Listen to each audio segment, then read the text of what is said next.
Citizens. My name is Ifoma Oji, and joining me live in the studio, I have Mr. Oladimeji Oluwafemi. Good morning, sir. How are you doing this morning? Good morning, Ifoma. Thank you for having me. Are you sure you're good? I'm doing well. Okay, that's great to hear. All right, still joining us in the studio, we have Mr. Sacramento Daniels, our political analyst. Good morning. How are you doing this morning? I bless God today. Oh, you look beautiful this I look morning. like an agitator Ah. of Niger Delta. Oh, yes. Niger Delta agitators. I can agree to that. All right, let's move to the stories making rounds on social media. So today we are looking at 3 stories that touch the heart of leadership, power, and security in Nigeria. First, Tinubu is more powerful than Trump. This is more like, should I say, a story that has stirred debate online. Now, a political figure and PDP chieftain, Emmanuel Ogidi, recently claimed that Bola Ahmed Tinubu, the president of the Federal Republic of Nigeria, is more powerful than the president of the United States, Donald Trump. Yes, you heard that correctly. The argument is that the Nigerian president has enormous constitutional powers and can influence decisions in the legislature far more easily than the American president. Now, in contrast, the president of the United States, even someone like Donald Trump, operates within a system of very strong checks and balances. In the United States, Congress can block the president's policies. But right here in Nigeria, it's not the same. We'll take a look at the video, and when we'll come back, we have a full-on conversation on the topic. With the fact that you are now left with just three governors. Yes. How distraught are you as a member of the PDP, and how distraught is the PDP as once a ruling party, later a powerful opposition party?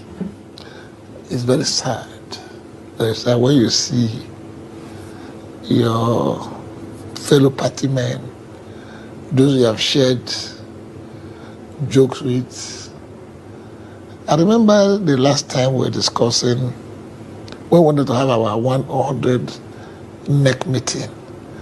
I know how we used to sit with these governors. They were pleading with us to bring back Anyanwu as secretary. They even said, look, they are vouching for Anyanwu and so on. I remember all those discussions. Only for us to, then this last shocking one was that, we went to convention, and then we went for some governors at the convention. At the convention ground, things happened. Do you know what that means? But those of us who are left, we still believe in democracy. We believe that Nigeria should be multi-party democracy. We are resilient, and that's why we're doing what we're doing.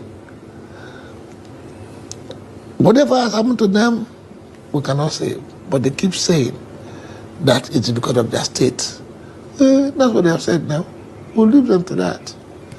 But we do know that they are not happy leaving us. I have that. They're not happy leaving us. You think so? I think so. It's not on their own volition. I don't think it. Things happen because you see. But governors are so powerful that they can. The president, because is more powerful. Amma. The president of Nigeria is the most powerful president in the world. Not stronger than Trump. Trump? Tinubu is stronger than Trump. How do you mean? The bills that have been going through the National Assembly, Trump can't do that one in America. Trump can't let it. Trump can't get it done in the Senate or in the Congress. No, he cannot. But Tinubu can get it done. He can summon them. Oh, yeah, he has the capacity. That's how powerful the Nigerian president is. That's why I always said, you want it for only one day. You will have changed that for one day. So the Nigerian president is so strong. That is why we must be very careful who you elect as your president. Now, we have taken the bitter pill. We are frustrated. Nigerians are frustrated. if you say Nigerians are frustrated, let's take Governor of Adamawa, Yes. Fintri, who was the last to, Yes. I mean, You know, like I said, defect to he was the APC. chairman of our convention.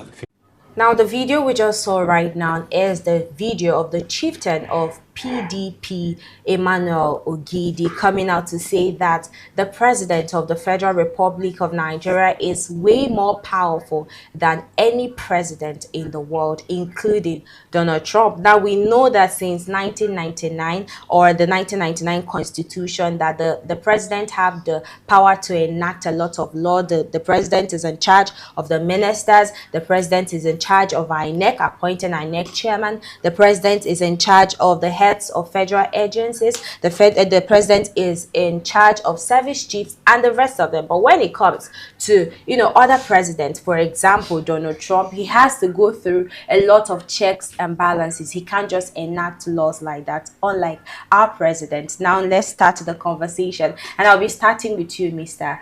Sacramento. Do you concur to that? Well, what the chieftain and PDP have just said, Mr. Emmanuel Ogidi said, is the right thing, and I stand with what he says. He said that because look at Nigeria, the type of power that the president arrogates to himself, or maybe our constitution has empowered the president, is not found in America. There are some certain things that Donald Trump cannot take decisions on without consultation, without wider consultation, without the going through the House of Senate and the Rep, because they have the same in the. Let me interrupt a bit. You saw the bombing in Iran. The people that they work hand in hand together. Okay. Now they have the CIA. They have CIA is in charge of intelligence. They have the FBI. Do you understand? Yes. They have other departments by departments. Now, America is structured in a way that it has to go through all these departments before the president could give a go-ahead order. Now, even while the war was brewing, the president has already communicated to the Senate to tell them that they're going to take a decisive decision. I know it well that the war in Iran didn't just start today. Remember, there was a 12 days war when America had to interfere to bomb some certain places in Iran because the people are not forthcoming when it comes to the nuclear talk negotiation. America said Iran must not have nuclear weapon or nuclear anything, that they are not supposed to have it because they do not want to, allow Israel to rest. So be it as it may. Now let's come back to our discussion. In Nigeria, a lot of power is being arrogated to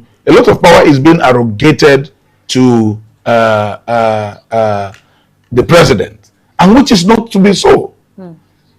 It's not meant to be like that. So that is where the man is trying to tell us today that Nigerian president is more powerful. Now, Senate summons the president, but in Nigeria, president summons the Senate, which is an aberration. It's an aberration. So that is the truth about it. So one must, when the man is saying this, I know a lot of people might be misunderstanding where it's coming from. A lot of things, a lot of decisions the president takes without, now the president just appointed a new police IG yes, without any wider consultation and screening. Yes, I was coming to that. So there was nothing there. So it just had to happen. Now, when you go into the executive order, you will see that there is a place given to the president as the grand commander of the Federal Republic of Nigeria, that he should do things like that.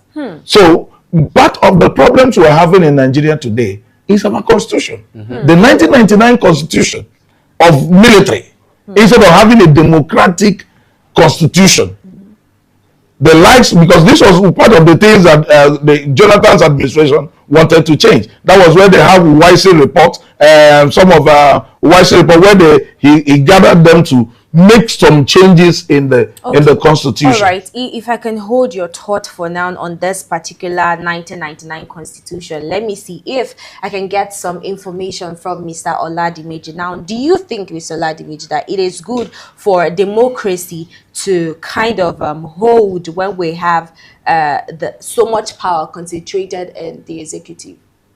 The argument has always been against that. If you remember, one of the political school of thought said that power corrupt, and absolute power corrupt absolutely.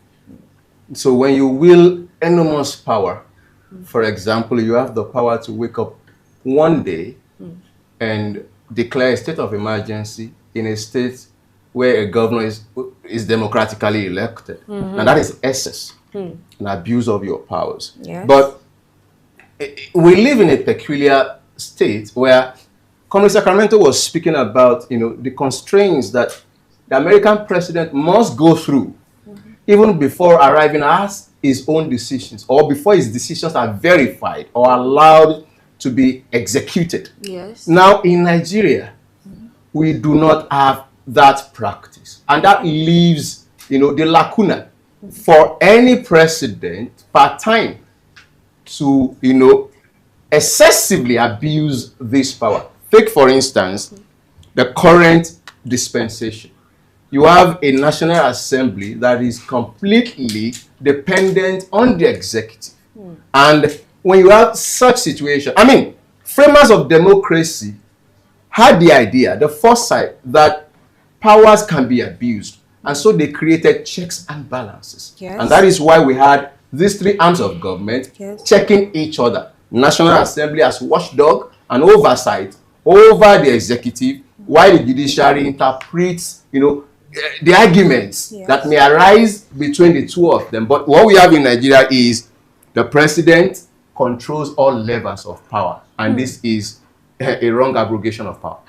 Well said. Now I'm coming to you, Mr. Oladimeji. Why do Mr. Daniel. Mr. Daniel, I'm sorry. Why do you think that Nigerian lawmakers rarely challenge the president compared to lawmakers in because the United States? so many of them have their files are in EFCC. Oh. Some of them are prison candidates. Oh. Yes, that's the truth about it. So too many of them. In fact, all of them. Basically, all of them. In fact, 99.5% of them are prison candidates. That's the truth about it. So where is democracy then? Who are we talking? Are you talking about democracy? We're not talking about democracy. We're talking about integrity. On paper, we are democratic. No. There is not even democracy.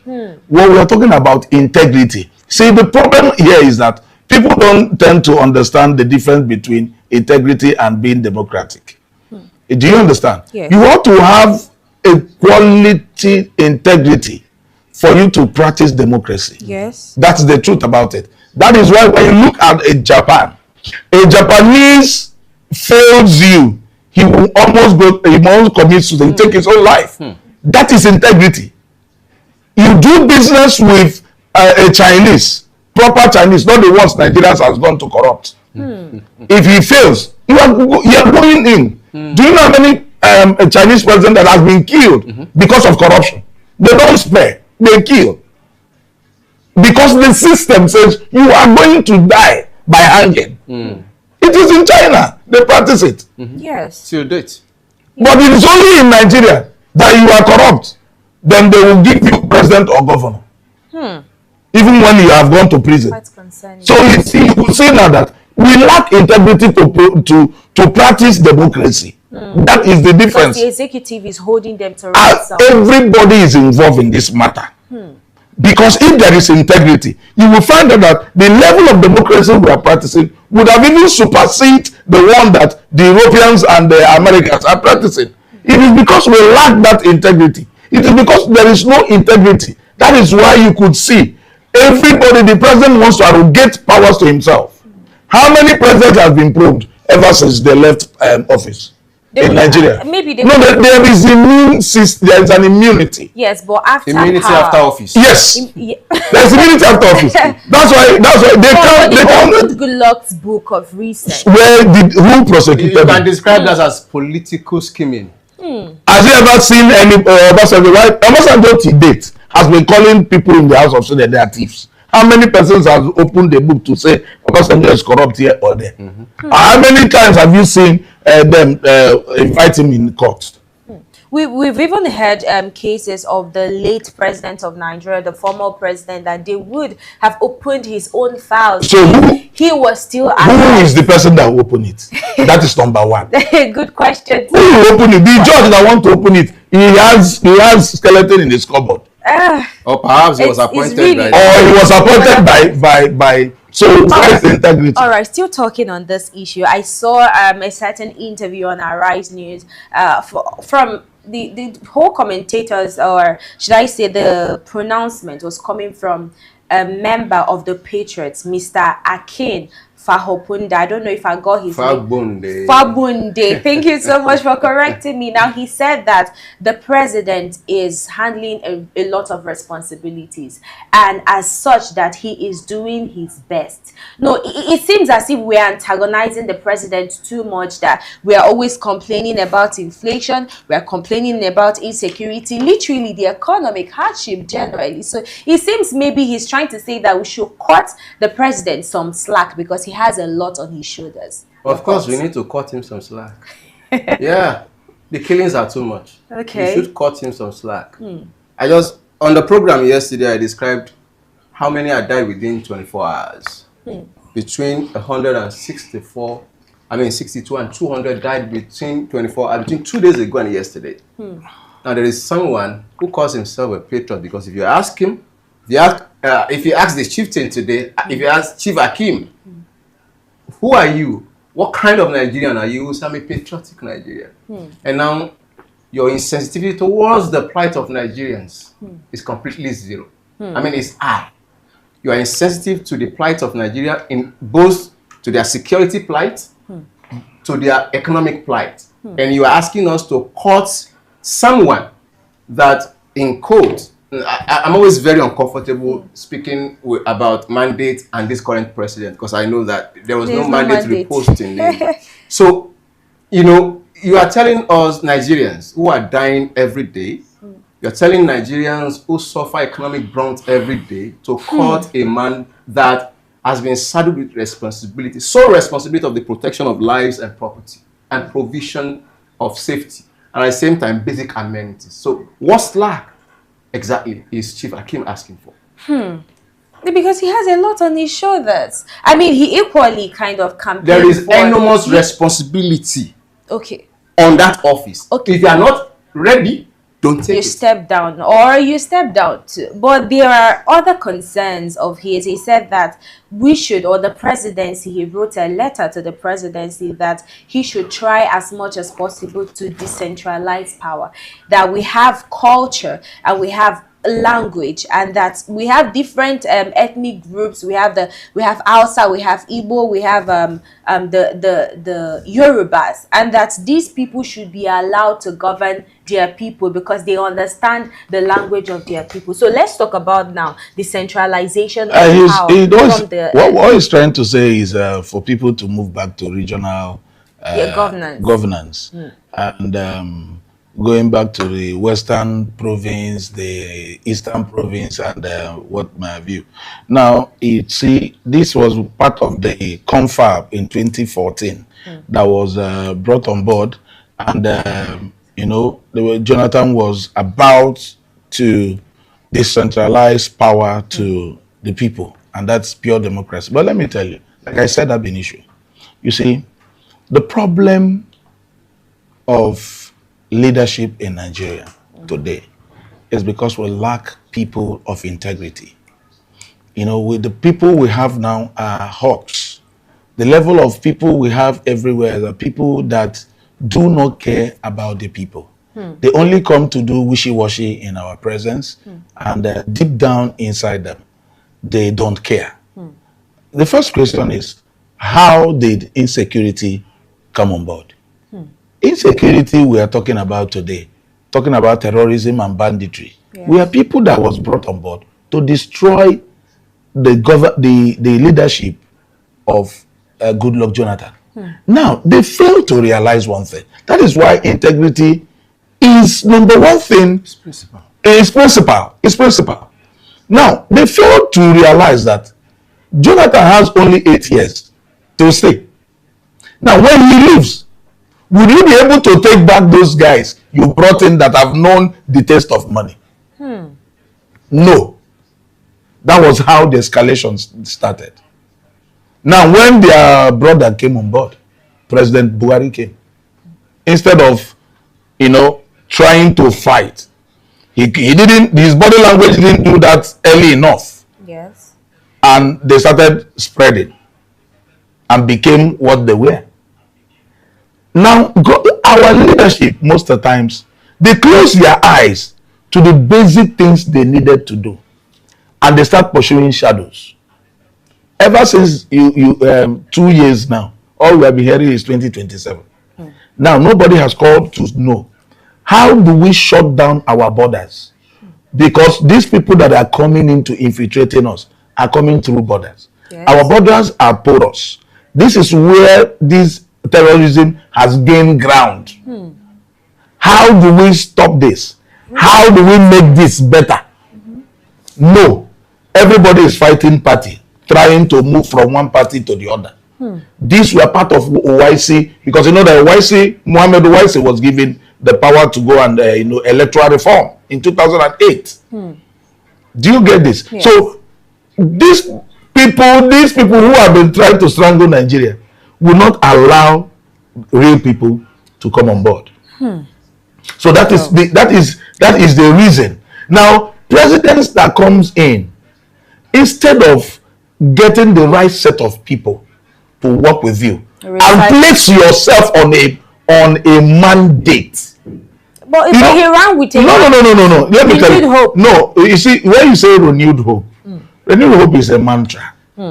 It doesn't show that you have placed yourself on a mandate. Now, I'll give you an instance. The governor of Anambra State told his people, I have 2 years to fix so thing. He said he was going to turn Anambra State to Taiwan, but he didn't. No, that is not where I'm coming from. From a place. Okay. When somebody say I am turning, Anambra, Dubai, Taiwan, please always realize it's a mantra.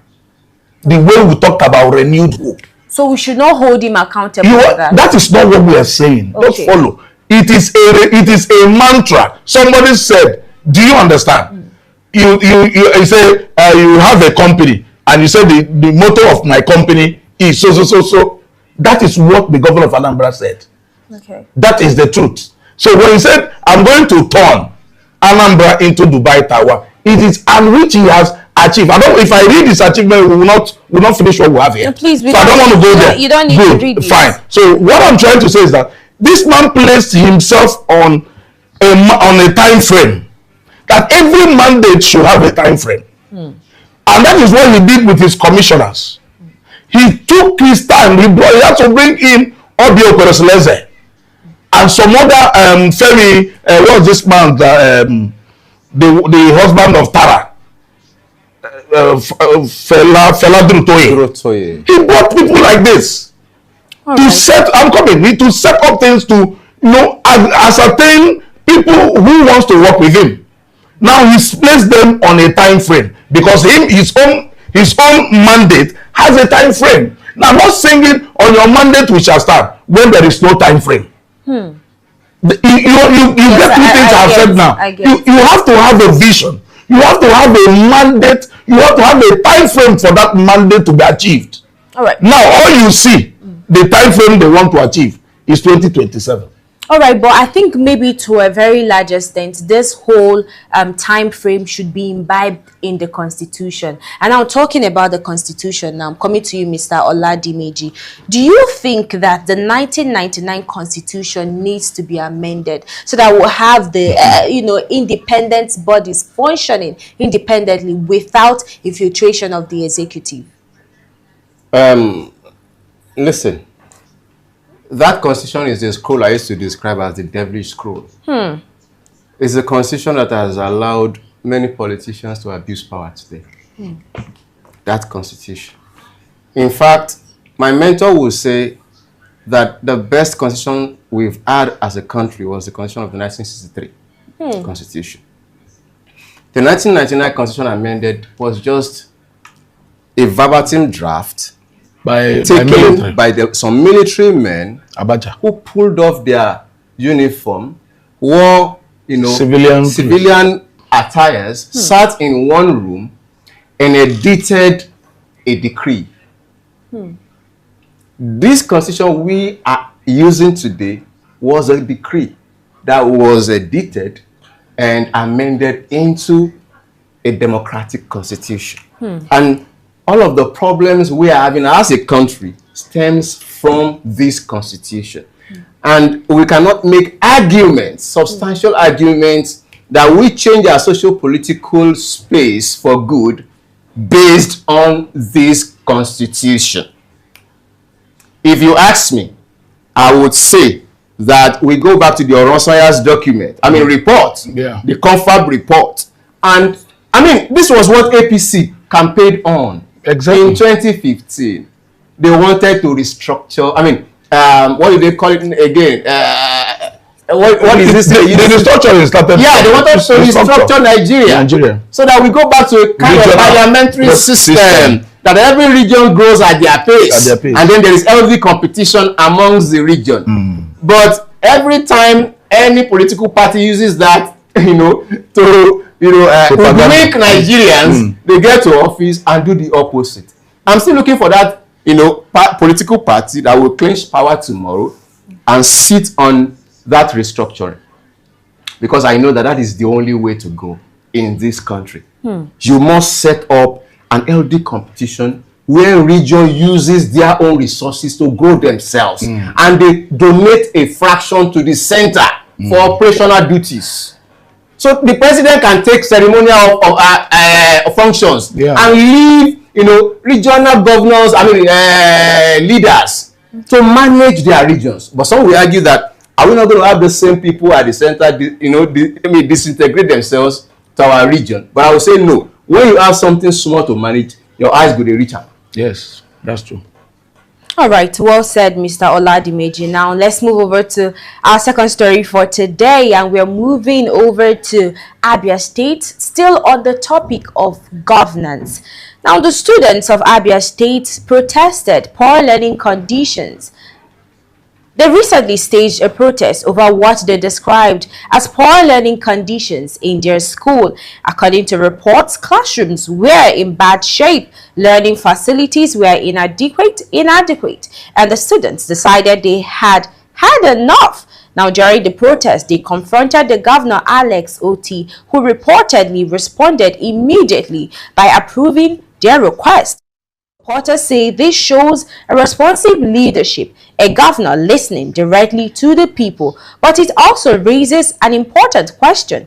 Why did students have to protest before the government noticed the problem? We'll take a look at the video, and when we come back, we have a full-on conversation on the topic.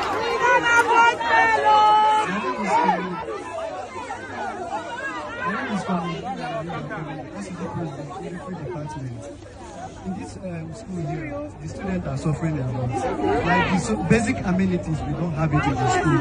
As a student, here is not even conducive for us to learn. I can imagine how students read and understand in the environment. There is mosquito, no fumigation, no mosquito.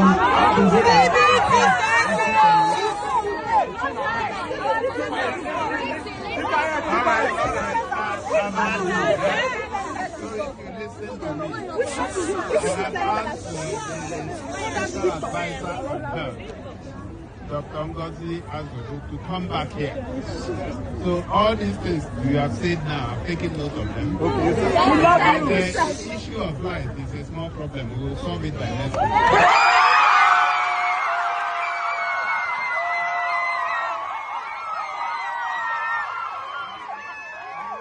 The one that will take time is to renovate your hostel.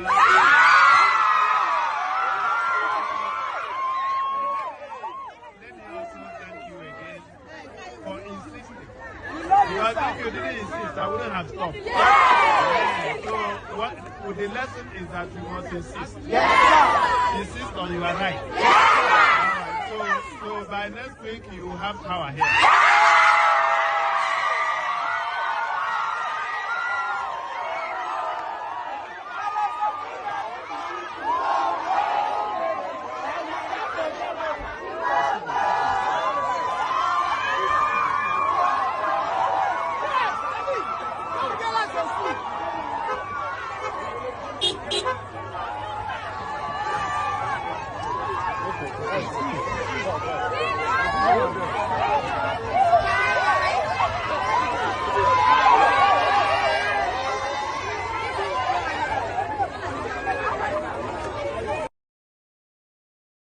Coming from the School of Nursing in Abia State, and we know very well that Nigerians has a long-standing protest against deplorable status in schools. We have buildings that have dilapidated, poor infrastructure in schools, and this particular video was reposted by Mr. P2B, and he commended the effort of the governor of Abia State. He said that this is a governor that is representing the people's will, and with empathy and compassion, binding it with action. I'll just put it that way. And imagine a situation whereby we have governors like this that would take swift response to the agitation and protest of the people. How would this look? I'll start with you, Mr. Well, like I keep saying here every now and then in the studio, I said one of the beautiful things that happened to Southeast this time around is the 5 Eastern governors, the type we have in this dispensation. They have really lived up to expectation. They have done things even their predecessors could not do. Dr. Alex Chomoti is a godsend to the people of Abia State, because this is a man that has integrity to govern. It is not skyrocket. You have to understand that you are a public servant.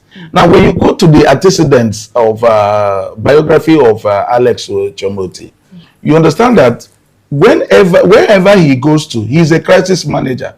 When Union Bank has crisis, he was the one that was First Bank. He was the one that was sent there. When Airtel had issue, he was brought in as a chairman to help salvage. He also went to Access Bank then, before he now gave a shot into politics, and finally Locke smiled at him. Now you could see the response is, this is not even the first school he has gone to. There was a university, APSU. He went to the school hostel, and he was in a terrible mess. Now, this takes me to every time ASU goes on strike, I get so upset, because you find out that even in the ASU, that people we have there are just people who are interested in their pockets. School hostels. All these strikes. How many times have ASU set up a kind of an enforcement committee going around all the universities, that all this money we take from the government, how do we use it? What are the states of schools? Exactly. Going to hostels, section by section, to go and check schools that are defaulted. You find them. You shut the school down. They say ASU is the one that shut the school down till they get these things right. How many times have we had that? I don't think in all my life I've had things like that. But every time is that school will always shut down because government did not do this, government did not do that. Now look at the governor going to school, finding out that the school hostels is in terrible mess. He said even animal cannot even live there. So you could see that. Now I'll give you an instance. The governor of Anambra State went to a place they call Olumbasa. He's the first governor in the history of Anambra that ever visited there. Then now you go through river, through sea for 2 hours. Then when you get there, you take a bike for 1 hour. Then when you get, there's a place where bike will not stop. Okay, Keke will take you, then bike will not take you to the place. These are communities. Nobody has visited. They have never seen common life. They don't even have a primary health care. But under 2 weeks, the government of Anambra State made those things available for them. That is governance. That is hearing people's cry, going about, not coming to the rural. I mean, not coming to the urban setting, yes, to come and be singing songs for you. You now be thinking you are a champion. There are people. There is a place after over 30 years I've never seen one tiled road in Anambra State. This governor made it happen.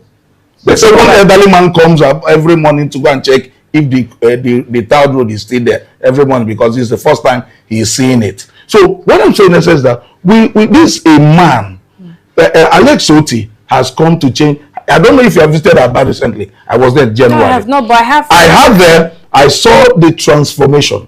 Even in Omaya, I traveled to Arochukwu. I saw from Ozuabam down to Arochukwu. This was a road that takes us 4 good hours before you get to Arochukwu. But now, under 1 hour, you are in Arochukwu. So this is a man with a vision and a mandate with a time frame, because he knows you're not going to stay there forever. Exactly. And if you do not put things on ground, posterity will judge you. Exactly. So these are things leadership comes with a lot of responsibilities. Not coming to every minute.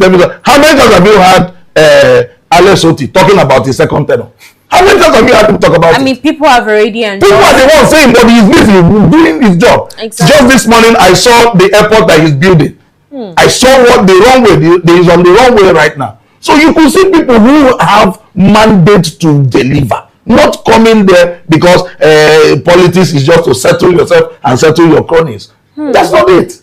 So I say kudos to him. That's how it should be. That's what leadership. I've been telling our president, go around to regions, call people living in that rural area, in those regions, ask them what their problems are directly. That is, it will change a lot of things. That is if the road is in good condition, because you remember when there was an attack, I think that should be in Kwara State, the president couldn't visit the place because yellow water, yes, because the road was in a terrible condition. But still talking at this, I saw some videos online that should be last year, which we took the story about. I think it should be a medical school in Lagos State.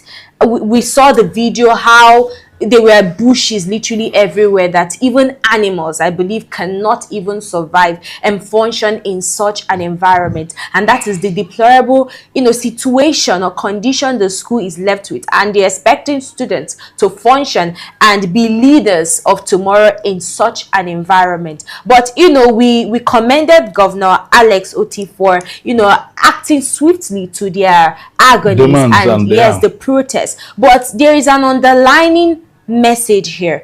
Does the student, do you think that the students should protest in the first place before these things are being put in place or should be put in place? Protest is a part of an egalitarian society. Ben. Protest is not a sin. And because you're a leader and people protest does not make you a failed leader. Now, but first let us establish. This story reminds me of Ajimobi between 2011 and 2019, the constituted authority. When students like this protested to him, instead of responding to them based on his responsibility, it aghast them. And when it turned into a serious crisis, he said they were disrespecting him because and they do not know that he is the constituted authority in the state, and as such he should be respected. So, look, if you're with great powers comes enormous responsibility. In Nigeria, some politicians shove these responsibilities for political expediencies at the expense of the people. All right. Now, students can protest. Yes. Organizations can protest. All right. Communities can protest. Yes. It is left for the public servants who occupy office per term to respond to these people and their agitation, like Alex Oti did. Swiftly respond to them. Did they go back to protest after the rest? No, they Would didn't. they protest over the same thing tomorrow? No. No. That is what we call governance, and that is responsibility. Do you think now that if it's just like what Mr. Oladimeji said, if we have government of the day that responds to, you know, people's cries and their grief, do you think that maybe to a very large extent Nigeria will actually be a better place? You've already said that. But the truth about it is, I told you. Yeah. One, your mandate must be with a purpose. If you do not have a purpose of coming into a genuine purpose, then there must be a level of integrity in your purpose. That's another thing. You know, let me just cut you, off a bit. Now, there's a video that has been circulating online about Dave, Minister of Works, Dave Umahi, who came out to say that he has served Nigeria for 16 years. He was once a deputy, a governor, now a minister. Now, talking about integrity. Now we saw the fracas going on between him and Tracy Ohiri, who supplied a lot of logistics to him during the time he campaigned. And talking about integrity now, would you say that it is because these people are left unchecked, because these people are not held accountable, that is why somebody can come out boldly to sexually objectify a woman? Okay, now let me come in. Let me tell you. Yeah. Having a feelings for somebody is not wrong. That's one. It's quite different. Now, but having a feeling for a woman because you are owing her is a crime. I don't know if you understand the two things I just said. I can see we talk every now and then, and I start noticing feeling that I want to be close to you. It's quite a different thing than that. If for me to do some certain things for you, there must be you must reciprocate to this means that I want. It becomes a crime. That is it. Now, Dave Umahi is not. I wouldn't totally say he's a bad person. He's not. But the issue is this. Most of the time, people might do some certain things and think because there are power. That's what we just say. Absolute power corrupts. Absolutely. You think you will always be a masquerade and stay at the center at every point in time. It's always the problem. That is why your agenda, your mandate must run with integrity and time frame. We just discussed Alex Oti now. This man has come because he has a burning sensation to bring Abia State back to the map. And that is exactly what he has done. Now, Dave Umahi, I will say he didn't really handle the matter well. You would have given this lady her money, then start asking for whatever you are asking for. Okay. So that you will not know that it is not because you are holding her money that you are asking for. I don't know whether the lady is saying the truth or she is lying.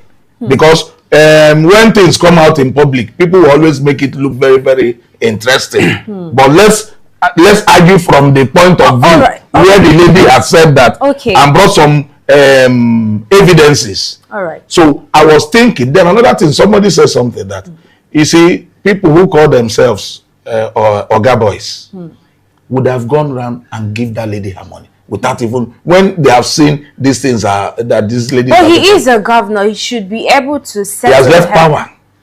Dave Umahi. He left power then, and now. That's what I'm saying. If I was one of his boys, if I was one of his boys, this thing wouldn't have gotten to such matter. This thing, I would have rallied down and give this thing so that it doesn't go to the public. Anyway, I believe we'll still continue this particular conversation some other time. But in as much as I get your takes on this particular matter, I think to a very large extent that powers should go, checked. It should not be left unchecked. We're talking about schools, the deplorable state of schools. We should have bodies, like you mentioned, ASU, inspecting these schools and ensuring that the monies that is coming out from the government purse is being allocated or allotted to these schools, so that we'll not be having things like this, because to a very large extent it's actually demarketing Nigeria. I must tell you. But let me also add, the governor of Ebonyi State presently, Francis Mufuru, suspended the commissioner for works. I don't know if you heard that. I heard it. You heard? Because the commissioner told him that a road that he told the governor that has been completed since 5 months ago, nothing has been done. They're just doing the drainage. And he has collected the money. So he suspended it. In fact, he should even go further and incarcerate that young man. Well said. I mean, people should be made that actions beget reaction, and for every action there is consequences. And still talking about this, I still believe that apart from everything that we've said now, that powers should actually, or tenure should be regulated. I mentioned Dave Umahi, who have served for 16 years and currently still in power. There are other countries that have regulated, regimes or tenures.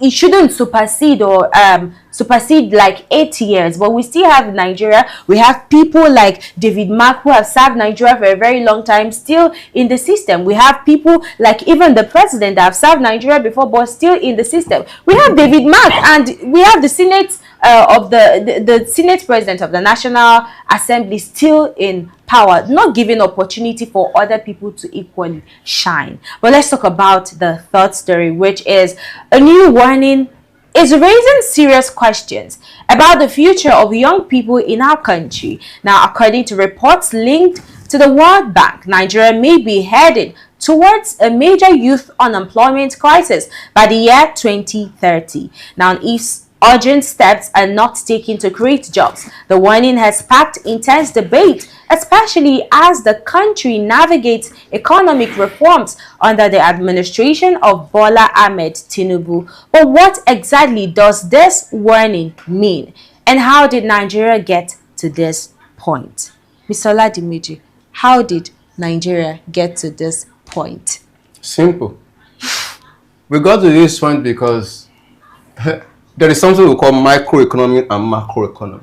This current dispensation is so concentrated on the micro because it shows the optics. Construction of roads, what they call portfolio investment, which is short term, and what have you. These are the things they are concentrated on. But when we talk about, those metrics that measures HDI, Human Development Index, which is the macroeconomy, yes. They don't attend to it. All of those monetary policies that directly affect the Nigerian people, they don't attend to it, but they attend to all of these macro policies because it is easy and it's a lazy man's job. Short-term policy, selling of bonds, security, government security and co. And it hovers around friends and cronies. You buy this bond, you buy this share, you buy this security, and within short term, those cronies, raking money, and the government takes the optical, praise for it. That is what we are running, and this is why we are having this administrative problem in the country.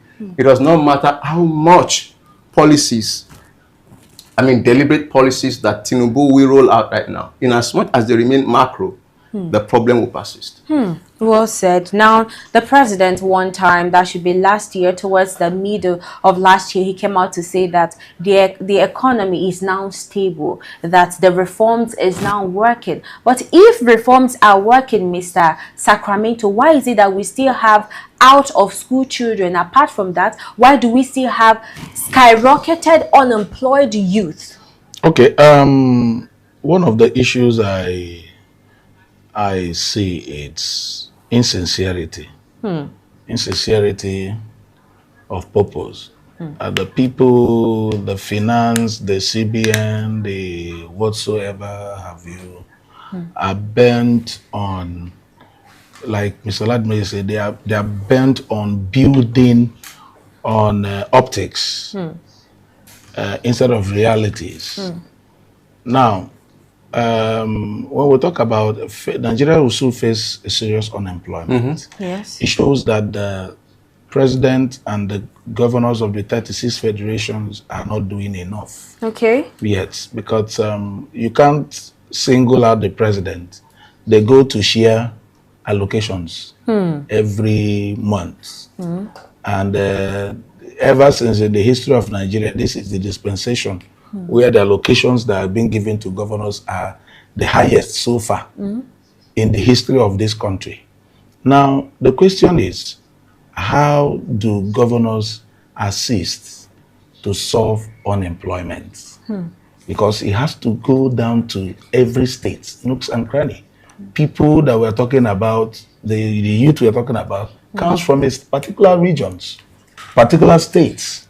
So you understand. So the governors are part of these problems because so many of them are bent on their second tenure, enriching themselves without doing anything. I come again. The governor of Anambra State, first year, and he brought out a program called 1U2 Skills. Yes. 1U2 Skills to empower the youths. Now, come and learn skills. After learning skills, he gives you a funding to go and open. If you are being established, come and perfect, then you have a particular fund is given to you to become an employer of labor. So take for it now in Anambra, he has empowered 5,400 youth thereabout. Now take an instance that in all the 36 federation, every governor has empowered 5,000 maybe in the first year. Then in the second year you empower another 5,000. Do you understand? And these people are beginning to develop, to bring in people to employ laborers. You will find out that before 2030, we are talking about Nigeria, the level of unemployment would have reduced. In fact, comrade, forgive me. By the end of 2026, we're going to be eating 141 million. That's a lot. So you understand now? Poverty projection. Yes, you're correct. Now, so these are where the problem lies. This is where the problem lies. So the policies of a lot of governors are not helping the youths. Now, not going to pay bursaries. That is not the issue. Paying bursary is a one-off thing. You pay bursary, the student eats it and is still hungry. But when you begin to start, that's why I say, I don't like this idea of NYSC. Should be scrapped. It should be removed. Students should be encouraged to gain first class, second class, third class. There should be a level of financial benefit, not only financial benefit, but if you get first class, they take you to a particular destination, teach you this. If you want to learn this or that, you travel. When you come back, I mean, some countries they empower you. Take for instance that somebody who got first class in agriculture, in soil science, and he goes learn a lot of things and comes back, and the government gives him 20 million to go and establish himself. Do you know what you have achieved in doing? So in doing that way, a lot of unemployment, we will not be talking about all these things. People will be gainfully employed. The country, everybody, it becomes a networking thing. You will empower this person, he empowers another person empowers, it begins to. So by 2030, everything. But what do we have? We have people who are enriching themselves, buying keke and okada to give to youth. Kuli. And somebody, federal house guy, was sharing wheelbarrow to people. Yes. In Anambra to give them that's part of empowerment. Impoverishing their minds. So you could see the kind of people we have. All right. Well said. Thank you so much, Mr. Sacramento. Mr. Oladimeji, the last question now. Do you think that the looming youth unemployment is led by President Bola Ahmed Tinubu is a result of this administration, or do you think is as a result of decades of mismanagement? When politicians come to canvass and campaign, they come with their manifestos. I mean, if I were competing in the next election, I must be studying the current crisis in the country and providing solutions that I'm going to take to the table. Yes. But we have a government who is completely interested in only politics. Remember that the first month that President Tinubu got there was the month that we had the billboard of himself and his wife and 2027 written on it. They do politics and they neglect, governance. And that's why sometimes I ask myself that, are we really, do we really change power for governance or for government? Now let's come to your question, Sharon. If you're... Listen, I said earlier that by the end of 2026, we'll be hitting 141 million poverty index. We're currently at 133 million. All right. Now, you are rolling out policies. I call them inimical policies. Because these are policies, they are laudable policies, no doubt. Yes. But these are policies that are not well thought out, not well tailored. Before you roll out policies, you must have, attended to some situations, cushion the effects that these policies will bring to the people. For instance, the effects, singularization, the removal of subsidy, so many policies that have been brought, they are bold policies. But you don't, when timbers fall, you prioritize the one at the top. Not going under to begin to pull in the name of dislodging the falling logs. You take them one by one from the top and to the next. But what we are having with this government is they want to show that they can make bold steps. They can take bold steps rather and make bold decisions. Just optics anyway. And on the, in reality, these policies are counter-effective. Well said. It's quite an explosive interview and conversation I had this morning with the both of you. It's really sad, and I'm just going to say this warning from World Bank concerning youth unemployment, it should be taken quite seriously, because I don't want to talk about the protests, ASU, the rest of them, but this is not just about, individual. It's about the entire country and how other countries perceive Nigerians. If we cannot even fix problems, our economic problems, then why are we inviting investors to come and invest in the country? I saw the president when he traveled earlier. He traveled to UAE. He was advocated and saying that the government should come and a lot of people should come and invest in Nigeria, that Nigeria is now, stable. We're out of the dark and the rest of them.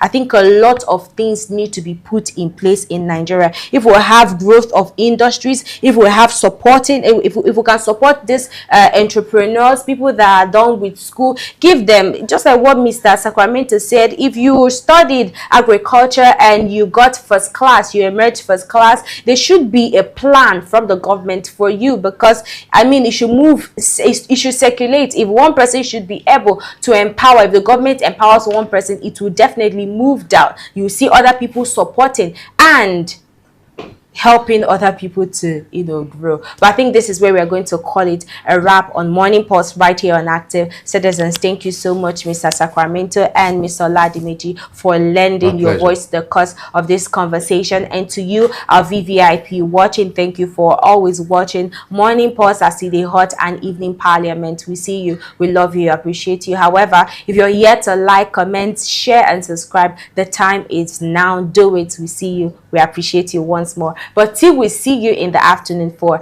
Atide Hot, where we'll be bringing you more updates about political sphere or the space, do have a lovely morning.